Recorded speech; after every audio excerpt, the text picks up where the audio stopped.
400 কত 500। নাটোরে 11 বছর চাকরি করার পরে প্রথম বদলি হয়েছে পিরোজপুরে। নাটোর থেকে 10 ঘন্টা জার্নি করার পরে এসে নদীর এই পাশে নামতে হয়েছে। এই নৌকার মাধ্যমে আমাকে পার হতে হবে। এই নৌকাতেই আমরা ফেরিঘাট থেকে পার হব।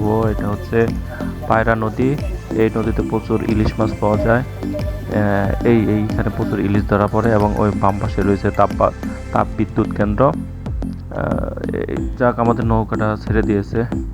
এপার থেকে আমরা ওই পার যাবো। আর যে বড় যে ফেরির মতো দেখছেন, এখানে যখন বড় বাস আছে তখন এটার মাধ্যমে পারাপার করে। প্রথমে একটু ভয় লাগতেছিল যে নৌকায় পার হব, এত বড় একটা নদী।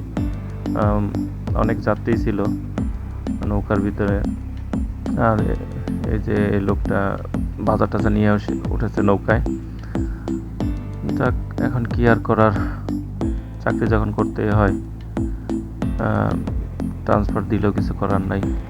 আমরা যে ওই পারে যাবো, যখন এটার মাধ্যমে পানির ওঠানামা, এই নদীতে কিন্তু অবশ্যই জোয়ার ভাটা হয় সারা বছরই।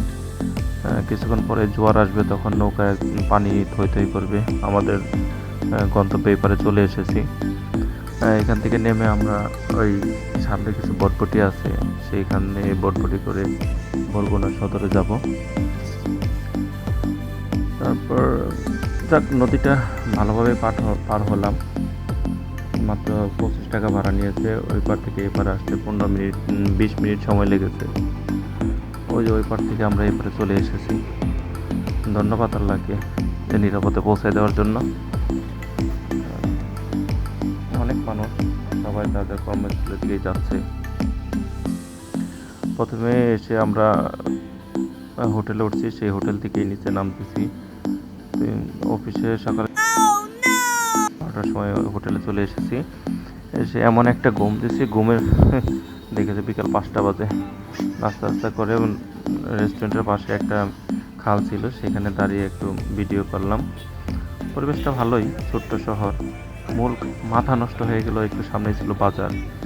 এখানকার চিংড়ি মাছ দেখে, নদীর চিংড়ি মাথায় নষ্ট হয়ে গেছে। এই দেখেন, এত বড় বড় গলদা চিংড়ি মাত্র 120 টাকা কেজি, মানে পাগল করার মতো। আর এই যেগুলো তো ফ্রিজিং ছাড়া ইলিশ মাছ, 1 কেজির উপরে ইলিশ মাত্র 1200 টাকা কেজি। যে ভাই নিয়ে এসেছে মাত্র নদীর থেকে মেরে, মানে মাথায় নষ্ট হয়ে যাচ্ছিল মাছের দাম দেখে এবং ইলিশ দেখে। যে সবসময় তো এই যে এতগুলা মাছ মাত্র 500 টাকা কেজি। 500 টাকা বলতে প্রতি 4 পিস 500 টাকা, মানে এক হালি 500 টাকা। আর চিংড়ি মাত্র 600 টাকা কেজি, মানে মাথায় নষ্ট করে দিচ্ছিল মাছের বাজারে দেখে। অনেক ধরনের মাছ রয়েছে, সাথে থাকলে দেখতে পারবেন। দেখেন, এখানে গলদা চিংড়ি মাত্র 800 টাকা কেজি। মানে নাটোরে যেটা চিন্তাই করা যায় না।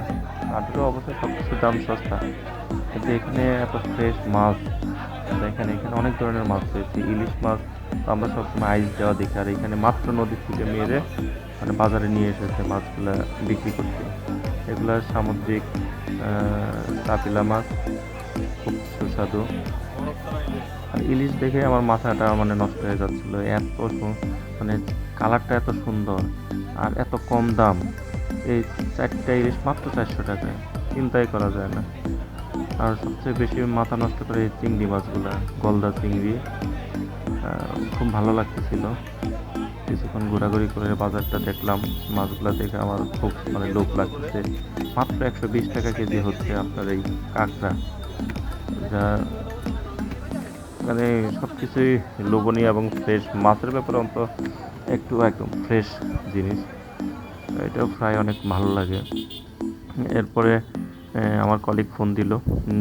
উনি সার্কিট হাউস মাঠে বসে আছে, ওনার সাথে দেখা করার জন্য একটা রিক্সা ভাড়া করে যাচ্ছি। ছোট্ট শহর, কিন্তু দেখতেও অনেক সুন্দর। আর রাস্তাঘাটগুলো বেশি প্রশস্ত না, ছোট্ট এক জায়গাতেই সব কিছু। প্রশাসনিক ভবনগুলো একদিকে। এটাই হচ্ছে সেই মাঠ। চলে আসলাম। আমার কলিগ আমিনুল ভাই খুব ভালো মানুষ, আমার জন্য অপেক্ষা করতেছে। দেখি ভাই কোথায় দাঁড়িয়ে আছে।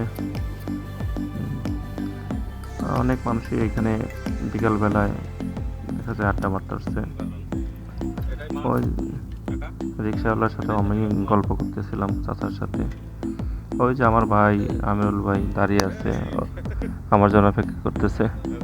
এই যে এটাই আমার সেই কলিগ, খুব সুন্দর সাদা মনের মানুষ। ধন্যবাদ। এভাবে আমার প্রথম দিনটা অতিবাহিত হলো, যদিও আজকে আমার জন্মদিন ছিল।